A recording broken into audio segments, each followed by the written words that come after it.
Nate glanced at his watch and let out a sigh of frustration.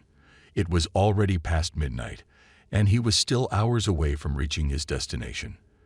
The rain poured relentlessly, creating a symphony of drumming on the roof of his car. Nate was driving down a desolate stretch of road known as the Terrible Road, a name that sent shivers down the spines of even the most fearless travelers. The Terrible Road had gained a reputation for its treacherous twists and turns, leading to numerous accidents and mysterious disappearances. Nate had heard the stories, but he didn't pay much attention to them. He considered himself a pragmatic person, not easily swayed by superstitions or urban legends. However, as he continued his journey, an unsettling feeling began to gnaw at him. The road seemed to stretch on endlessly, surrounded by dense forests that swallowed any signs of civilization. The headlights of Nate's car cut through the darkness, casting eerie shadows on the trees that lined the roadside. He gripped the steering wheel tightly, his knuckles turning white. Suddenly, Nate's headlights flickered, and his car sputtered before coming to a complete stop. He cursed under his breath and attempted to start the engine again, but to no avail. Panic started to rise within him as he realized he was stranded on the Terrible Road, miles away from any help. Stepping out of the car, the rain drenched Nate within seconds. He took out his phone, hoping to call for assistance, but there was no signal. The isolation and silence made him feel vulnerable. A chill ran down his spine as he heard rustling sounds coming from the darkness. "Hello," he called out, his voice barely audible over the rain. No response. Nate's instincts urged him to retreat to the safety of his car and lock the doors, but a flickering street lamp up ahead caught his attention.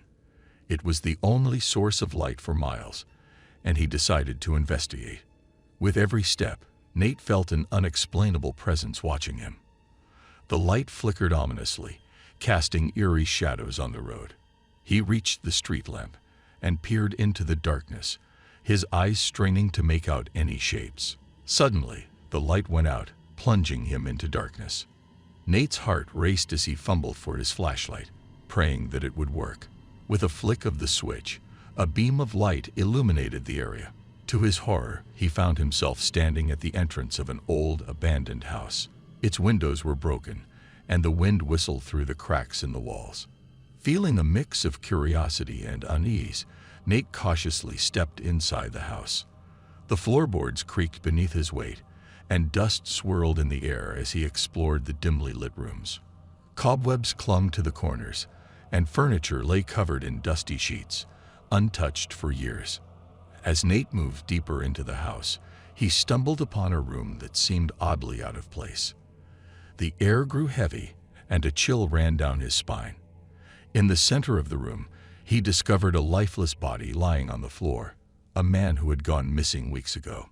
The sight sent shivers down Nate's spine, and he felt a knot tighten in his stomach. Fear gripped Nate as he stood in the eerie room, surrounded by the stillness of death. He knew he had to find answers and escape the Terrible Road before it claimed another victim. With a determined resolve, he decided to investigate further, searching for any clues that could shed light on the mysterious circumstances surrounding the man's death. As Nate carefully examined the room, he noticed a torn piece of paper tucked beneath the lifeless man's hand. Gently prying it free, he discovered a cryptic message scrawled in shaky handwriting. "Beware the secrets hidden beneath the Terrible Road." The message sent a chill down Nate's spine. What secrets could lie buried beneath this desolate stretch of asphalt? Determined to unravel the truth, he decided to delve deeper into the mystery, convinced it held the key to his own survival. Leaving the haunting room behind, Nate continued his exploration of the abandoned house. Every creaking floorboard and gust of wind seemed to whisper of hidden secrets. He searched meticulously, combing through old photographs, handwritten letters, and faded documents left behind by previous occupants. In a dusty attic, Nate stumbled upon a stack of journals, their pages yellowed with age. As he flipped through their worn covers, he discovered a series of entries chronicling the history of the Terrible Road. The journals revealed tales of tragedy, disappearances, and even whispers of a dark pact made by a group of desperate individuals who sought power and fortune. The more Nate read, the more he realized that the man he found dead in the house was no random victim. He was linked to the cursed road and the secrets it held. The journals hinted at a hidden treasure, one that had cost the lives of many who dared to pursue it. Driven by a mixture of curiosity and the need for self-preservation, Nate decided to follow the breadcrumbs left behind by those who had come before him. He marked the locations mentioned in the journals on a map, each spot representing a crucial piece of the puzzle that needed to be uncovered.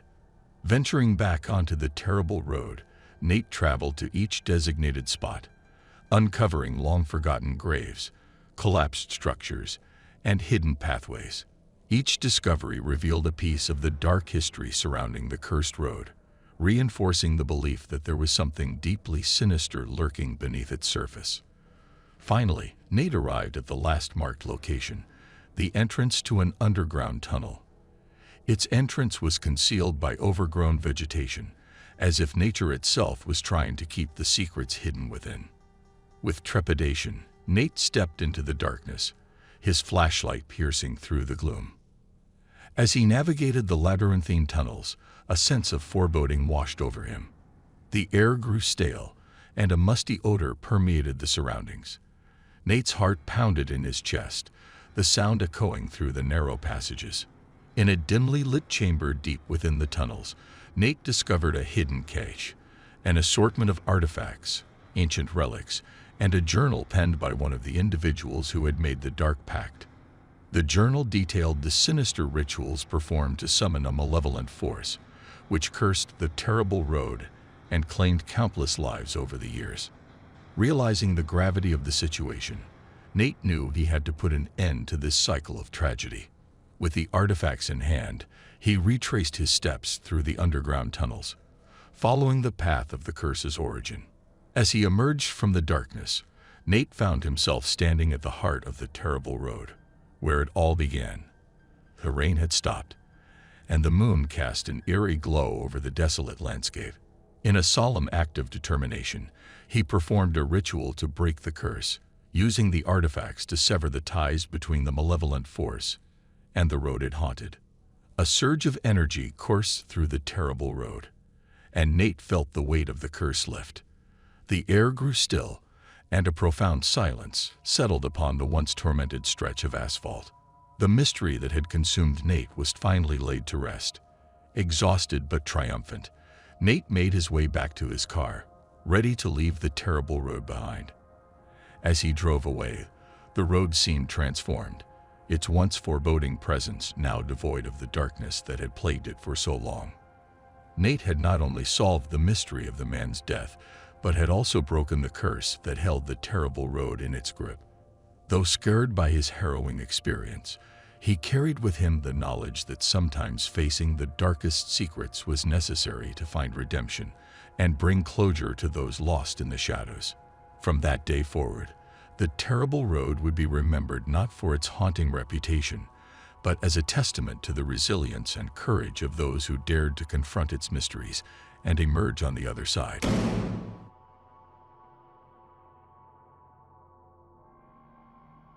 Carlos was a simple man living in a quiet town nestled among the mountains. His life lacked excitement, and he often yearned for something more thrilling. Little did he know that his desire for adventure would lead him down a path of terror and mystery. One fateful evening, Carlos received a call from his old friend, Mark. Mark had always been the adventurous type, seeking out danger and excitement.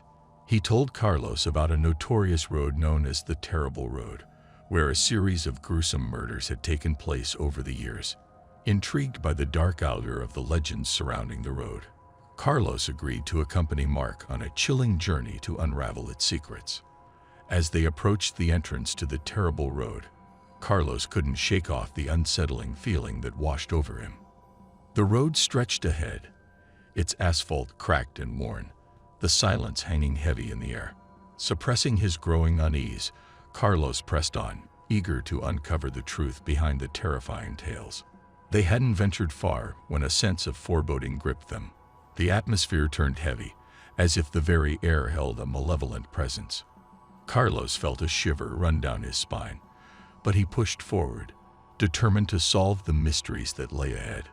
Suddenly, their car's headlights flickered and died, leaving them enveloped in darkness. Panic surged through Carlos as he struggled to restart the engine. But his efforts were in vain. They were stranded on the terrible road, cut off from civilization. As they sat in the darkness, a chilling silence was broken by the sound of footsteps approaching from behind. Carlos and Mark exchanged fearful glances, their hearts pounding in their chests. With a growing sense of dread, they turned to face the figure emerging from the shadows. It was a man, dressed in tattered clothes, his face obscured by darkness. He spoke in a cold, menacing voice, revealing a twisted obsession with death. Carlos and Mark realized they had stumbled upon a deranged killer, one who had claimed countless victims on the terrible road. Fear consumed Carlos as he realized the grave danger they were in. With a surge of adrenaline, he and Mark bolted from the car, fleeing into the surrounding woods. Their hearts raced as they stumbled through the darkness, branches tearing at their clothes and the sounds of pursuit echoing behind them. Finally, after what seemed like an eternity, they collapsed, gasping for breath, deep within the forest. The night was filled with terror and uncertainty as they huddled together, hoping to evade the relentless killer who stalked them on the terrible road. Carlos and Mark remained hidden in the dense forest, their hearts pounding with fear. They could hear the sounds of their pursuer growing fainter in the distance, but they knew they couldn't let their guard down. The terrible road had become a nightmare they desperately needed to escape. As the night wore on, Carlos and Mark cautiously made their way through the labyrinth of trees, relying on the moonlight to guide their path. Every rustle of leaves sent a chill down their spines, their senses heightened by the adrenaline coursing through their veins. After what felt like an eternity, they stumbled upon a small cabin, hidden deep within the woods. It was their only chance for safety. They cautiously approached, their hearts still racing, and knocked on the door, praying for someone to let them in. To their relief, an elderly woman answered the door. She listened to their frantic pleas for help and quickly ushered them inside, locking the door behind them. Her name was Martha, a hermit who had chosen a life of solitude in the wilderness. Martha had heard the rumors of the terrible road and the serial killer who haunted its path. She knew the dangers that lurked in the shadows and sympathized with Carlos and Mark's plight. Determined to help them, she offered them a place to hide until they could find a way to escape the treacherous grip of the road. Days turned into weeks as Carlos and Mark took refuge in Martha's cabin. They remained vigilant, constantly looking over their shoulders, aware that the killer could still be out there, searching for them.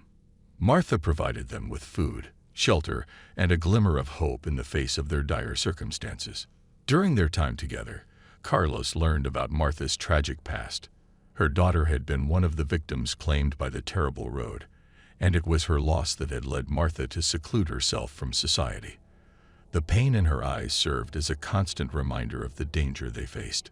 Together, Carlos, Mark, and Martha devised a plan to escape the clutches of the terrible road.